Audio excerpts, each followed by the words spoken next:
Hey, PreSales Collective, it's your host, James Kaikis, and today I'm going to be joined by Charlie Gerrior, Senior Solutions Engineer at Segment, and Joel Duffield, Solutions Consultant at Vidyard.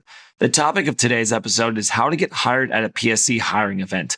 This episode is a special one because Charlie approached PreSales Collective about hosting a virtual job fair. When the pandemic started and people were losing their jobs and people in Charlie's network were reaching out to say, hey, can you help? Charlie took action. He reached out to the PreSales Collective and said, hey, we want to host a hiring event. And we did it. So in today's episode, you're going to hear how Charlie created the event, some of the behind the scenes work, and some of the success of the event, which is why Joel comes into place. Joel was actually hired through this hiring event and talks about his experience and why he stood out. In 2021, we're talking a lot about giving back to the community, the year of the pre-sales professional. You're going to listen to this episode and hear why this event was just different from a candidate experience. So many times you apply for a job and maybe you get a reply back, maybe you don't. You get an automated message 6 months later. We did something a little bit different, and Charlie talks about those specific details, and it really makes the experience because you can hear Joel talk about how his experience was warmer, it was more comfortable, and he was able to bring his best self to the interview and get hired. So enjoy today's episode. This week's episode is sponsored by Vivint, the world's first platform designed to transform your pre-sales team into your company's most strategic asset. For more, visit vivun.com. Good morning. Welcome to 2021. Charlie and Joel, how are you guys doing today? Hey, man. Happy New Year. I'm doing all right. I am doing stellar, still drinking from the fire hose, enjoying the new year. That's great. Drinking from the fire hose is the saying, right, Joel? How has the new job been going for you? It's been going great. I think some days I may have come up with sayings other than drinking from the fire hose, which are not necessarily appropriate for a podcast, but it depends on the day. That's good. Charlie, life going okay in your world? Yeah, excited to start off 2021 and see what it entails and holds for all of us in the pre-sales professional. I think it is hopefully going to be the year of the pre-sales professional. And I think our industry and our role is getting a lot of good and warranted attention. Yeah, absolutely. I think 2021 needs to be the year of the pre-sales professional. Not just we want it to be, but I think it needs to be. And what we've seen in terms of PreSales Collective, of the community coming together, I feel like it's our year. The momentum is there. And I'm excited for today's episode, the title being How to Get Hired at a PSC Hiring Event, which is probably the longest title that I've had on this podcast. But I think it's what makes the most sense, because it's really great because, Charlie, you've been super active in PreSales Collective with the jobs and the job events. And Joel, you actually got hired via one of these hiring events. So we'll dive into that, which is really exciting. But before we get there, Joel, why don't you tell us how you got into PreSales? Unlike probably most of the people on any pre-sales podcast I've ever heard, I did not fall into pre-sales accidentally.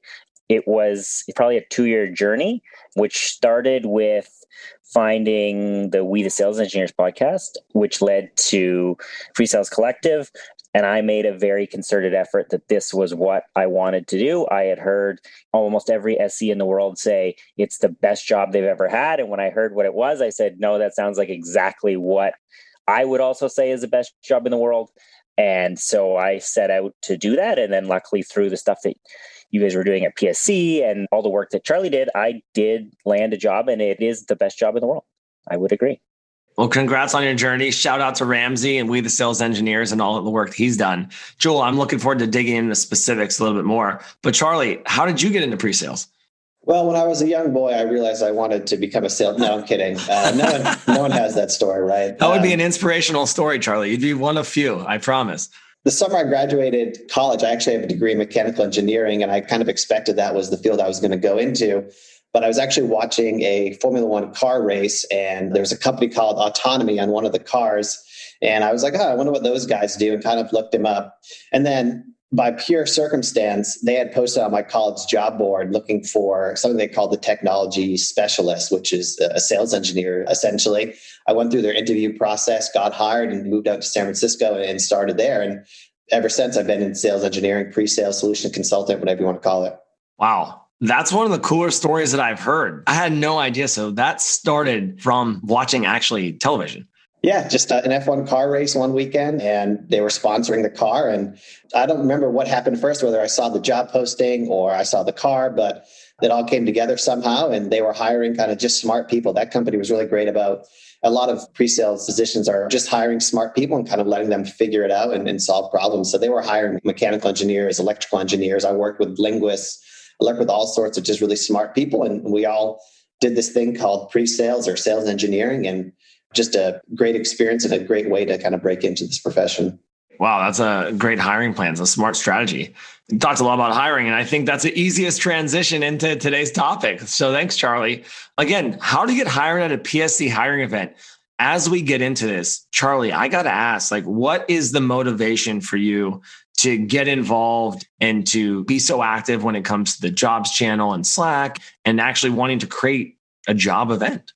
Yeah, there's a couple of different things. I think the primary motivation was seeing the economic turmoil that we all went through earlier this year and seeing people in my network being laid off and struggling to find a job. So that was my main kind of primary motivation.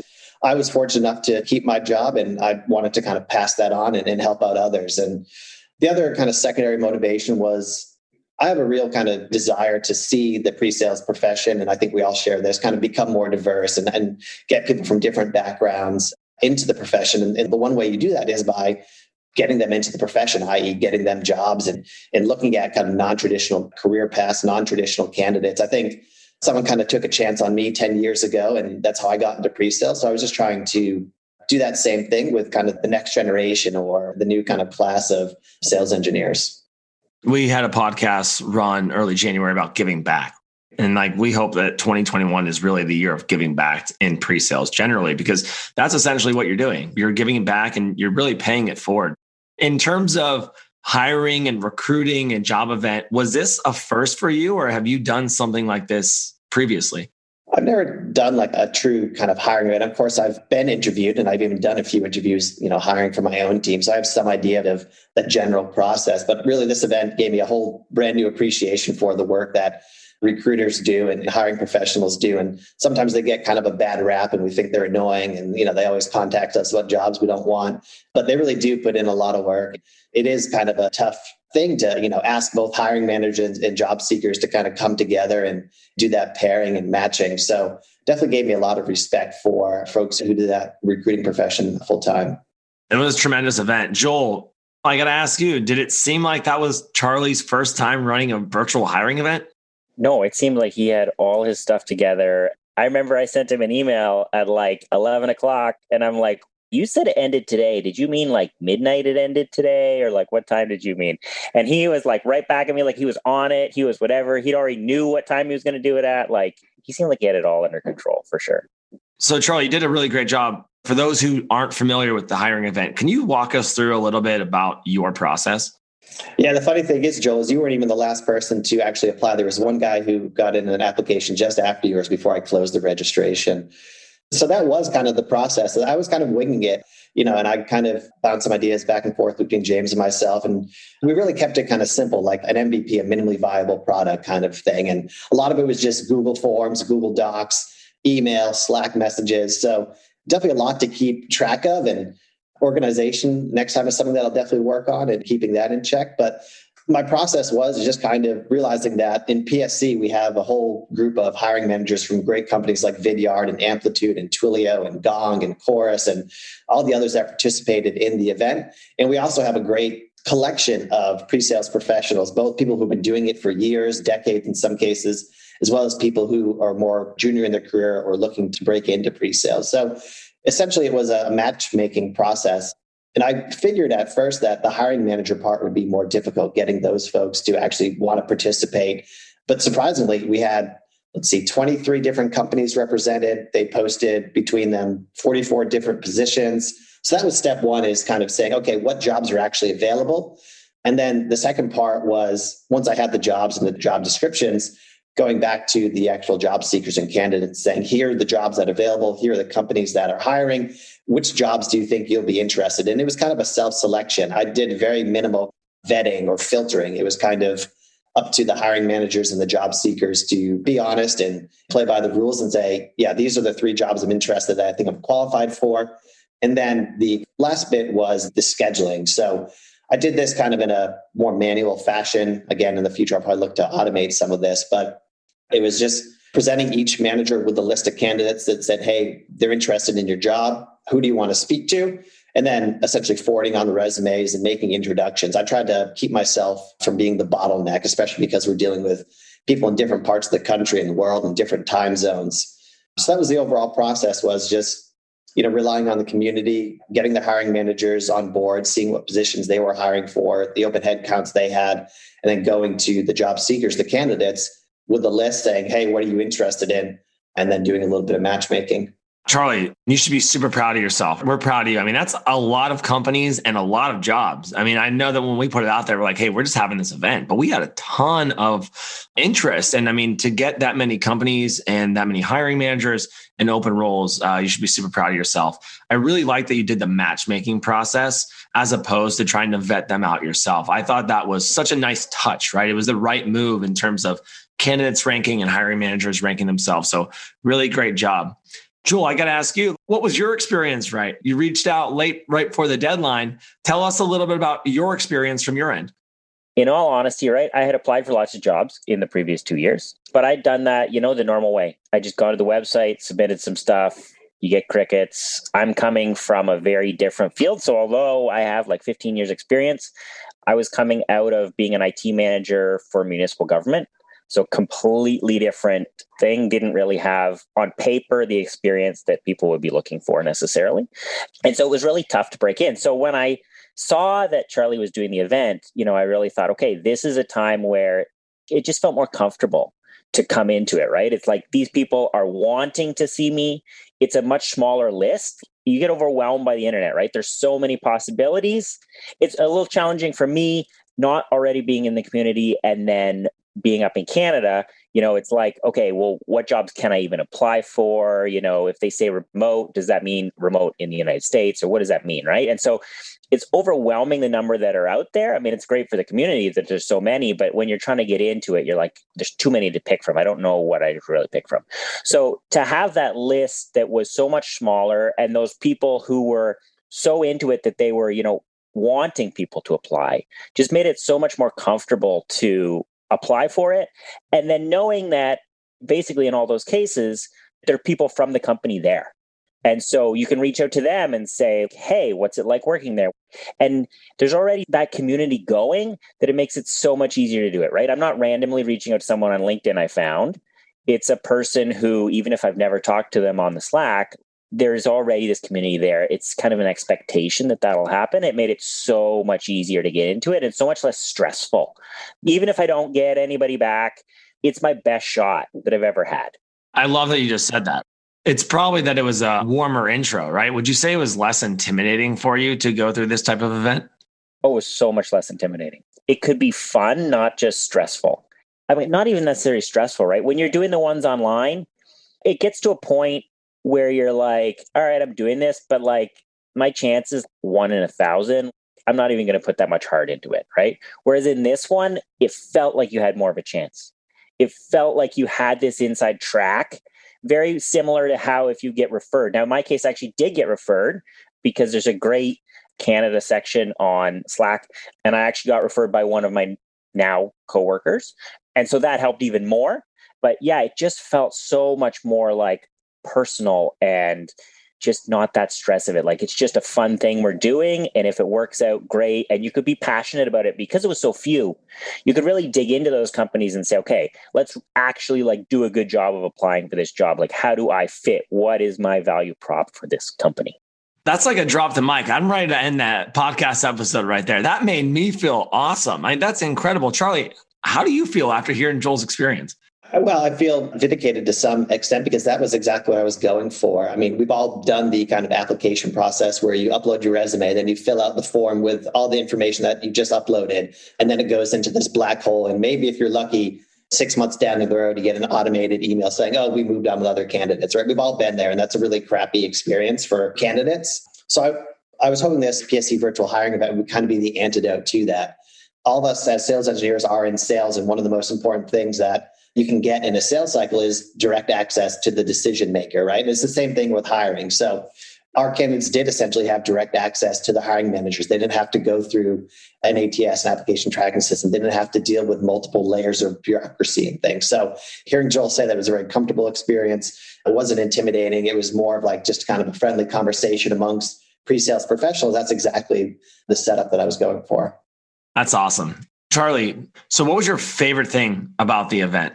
I think my favorite thing about the event was actually the prep immediately beforehand. So I did all the kind of resume collection, the matchmaking, the loose scheduling and filtering in the weeks leading up to the event. And then a few days before the event, I actually made myself available for kind of mock interview practice. And a lot of times it ended up just being more like networking and kind of casual conversation. But a couple of cases, we did do kind of a more strict mock interview practice. I did about 5 or 6 of those, and a few other PSC members chipped in and helped out with mock interviews and resume screens as well. So I think that was the most kind of exciting and interesting part for me, was actually meeting the candidates, talking to them about their career aspirations, helping them with their resumes. And in some cases, they didn't get hired through this event, but I've kept in touch with them and I've learned them to other jobs. And in fact, I'm speaking to a woman that I referred to my company later this week because she is a candidate for one of our positions. So for me, it was a networking opportunity. In fact, some of the candidates said, hey, I didn't get hired through this thing, but I met a lot of awesome people and it was a great networking event. So I think that aspect of it was the most exciting and interesting for me.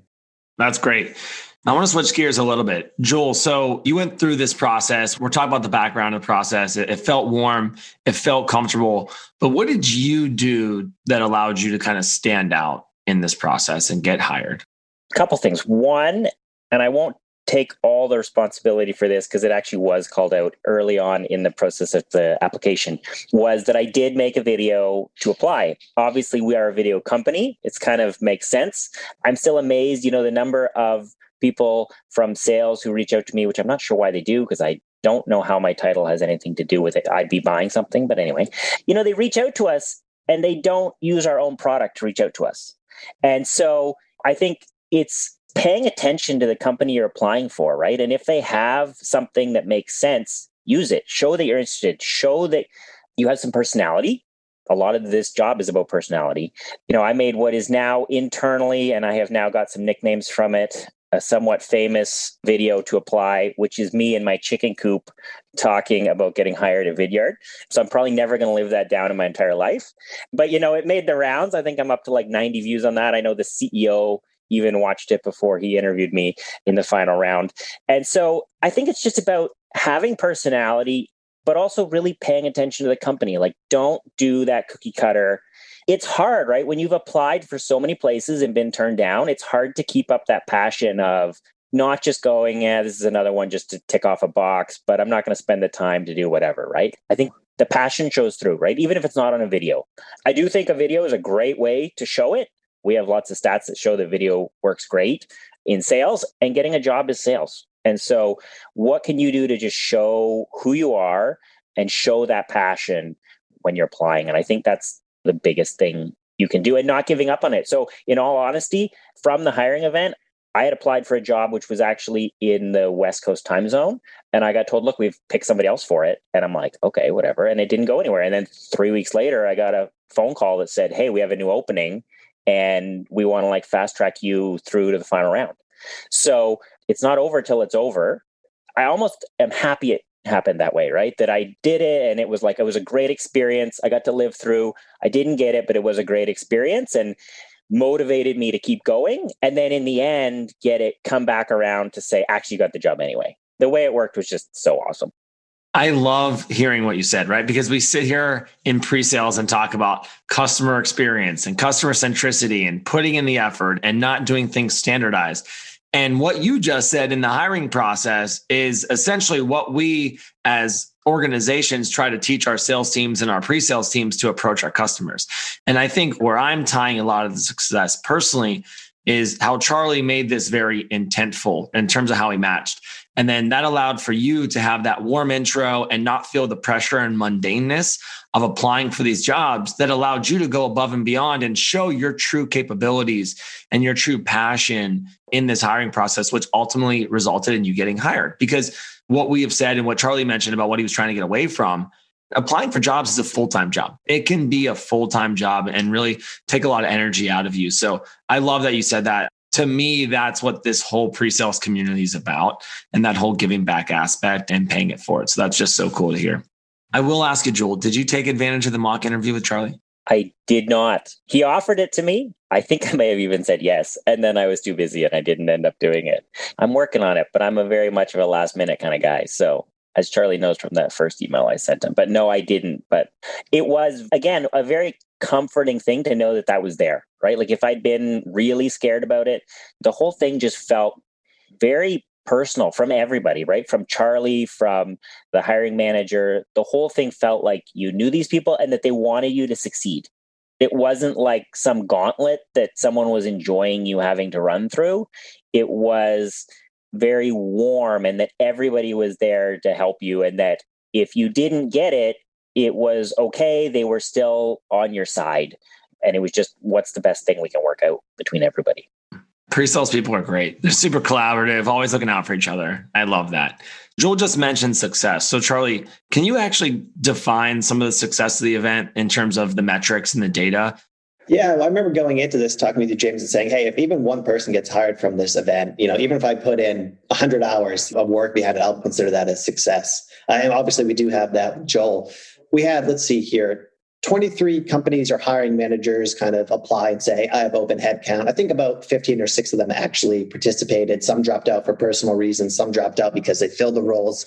And in a few cases, we just simply couldn't find any candidates. They were looking for something kind of too specialized or whatever.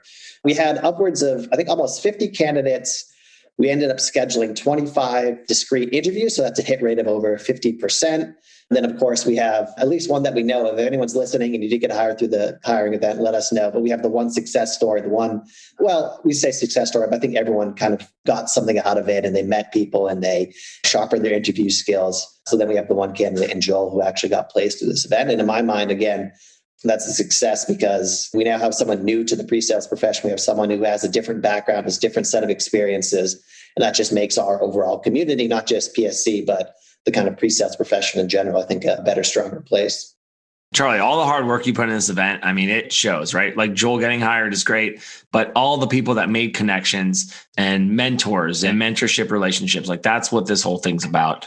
I will ask you one question though, on the alternative is, would you do anything differently if we had to do this again? Yeah, there's always room for improvement. And this was kind of the MVP. This is the first pass at doing this. I don't have a whole lot of experience in this area, but I think I'd probably maybe tap a few more people to help with kind of the organization. We literally did this through Google Forms and Google Sheets. So I'd probably automate that either through like a true ATS or even something like Airtable.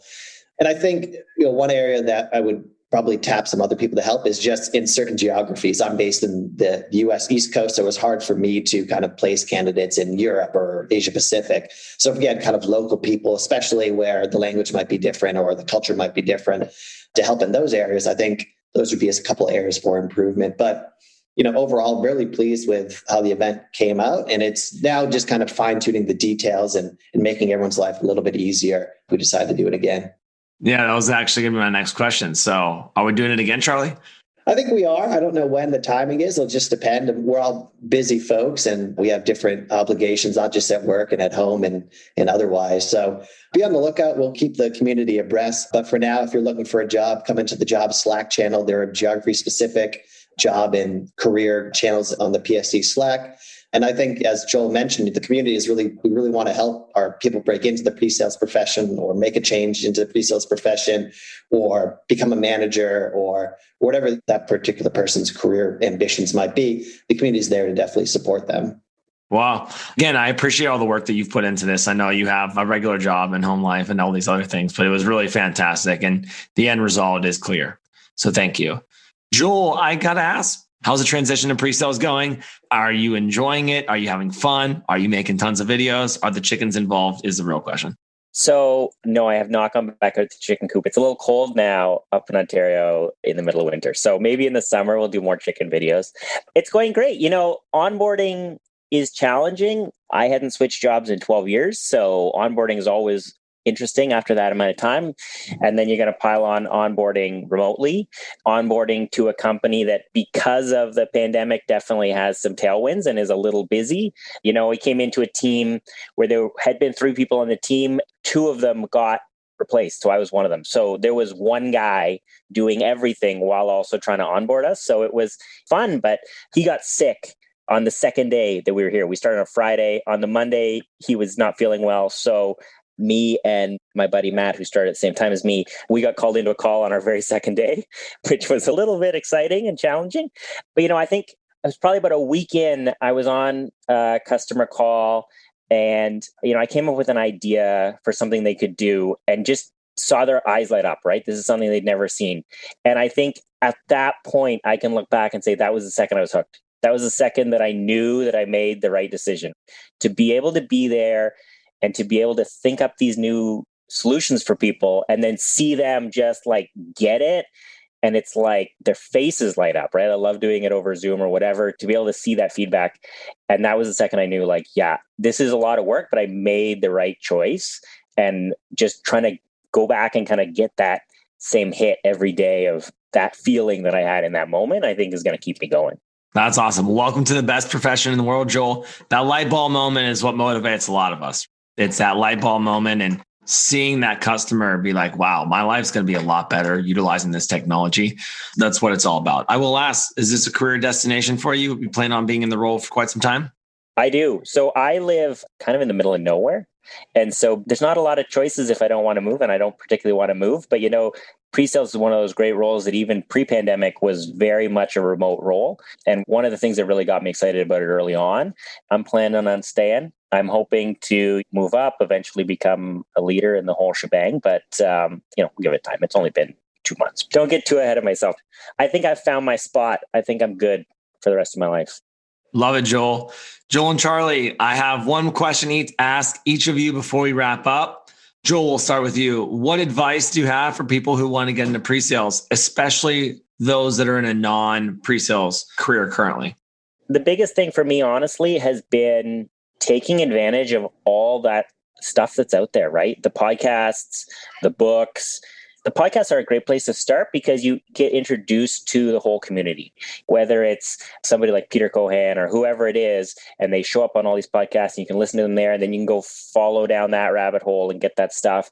If I hadn't been in that world so much, there's no way I would have gotten hired, right? I wouldn't know the right language. I wouldn't know the way that people approach the job. And so just living in it for that amount of time, taking in those books, taking in the podcasts, it's just so helpful. And I mean, like, you don't have to go spend thousands of dollars on training. You don't have to do whatever, because of the stuff, like, especially what you guys are doing through PSC, it's there. Just go and embed yourself in it. And you can get so much without having a job that is directly related to pre-sales, that you can almost have experience before you have experience. Makes it great. Experience before you have experience. We're quoting that. I love that one. Thanks, Joel. Charlie, send us home. What advice do you have for people who want to get into pre-sales? I think my advice would be just do it. If you have a passion for technology, if you like solving problems, if you like working with customers to help them solve their challenges, then just apply. And you're not going to get accepted right away. You might face some rejection. But if you are someone who likes variety, if you like having different things to do every day, if you like being tapped into different parts of a company's organization, marketing and product and customer support, or if you come from one of those backgrounds and you want to do something a little bit more technical and product focused, then just start applying. And there are companies, larger tech companies like Salesforce and SAP and Oracle, that have kind of SE academies. They're hiring people right out of college. If you show some aptitude, if you're smart, if you're curious, they'll kind of give you the SE specific skills of, well, here's how you do discovery. Here's how you run a good product demo.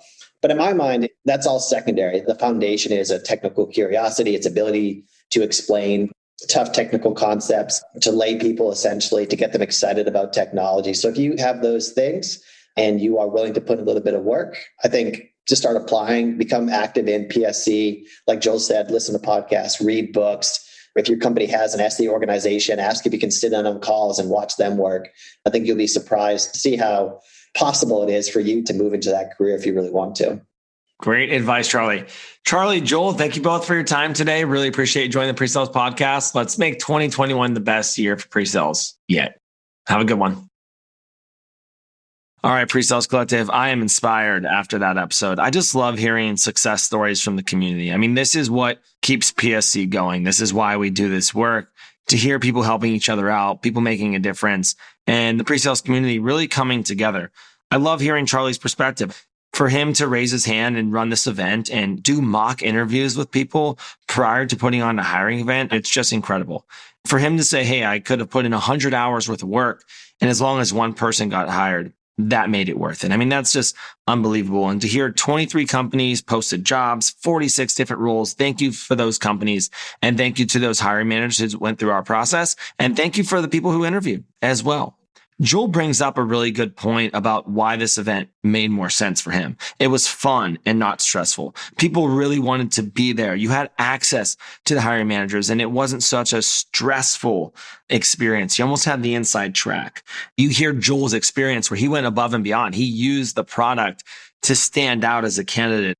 Those are things that we talk about doing in sales generally. So when you're applying for a job, why not do the same thing? Someone just sees a cover letter and they see a resume. They don't know who you are. They don't know what you've accomplished. They're just kind of reading it on a page, and they're probably reading a lot of them at the same time.